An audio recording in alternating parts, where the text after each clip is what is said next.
আজকে যে আমার সঙ্গে এরকমটা হবে আমি কখনো ভাবতে পারিনি। তো হ্যালো গাইস, তো তোমরা সবাই কেমন আছো? আশা করছি খুবই ভালো আছো। তো তোমরা কেউ ভিডিওটা স্কিপ না করে একদম পুরো ভিডিওটা দেখবে।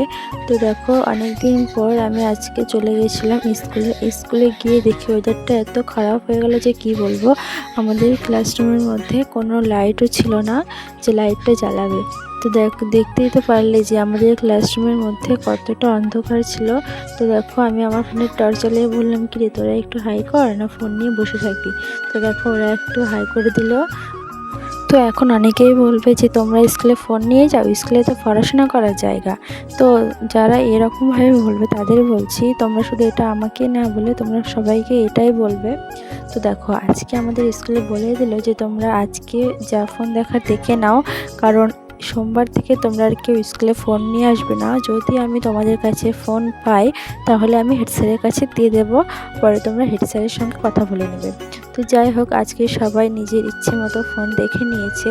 এখন হয়তো অনেকে বলবে যে তোমরা তো বাড়িতে ফোন দেখো, তো আবার স্কুলে ফোন নিয়ে যাও কেন?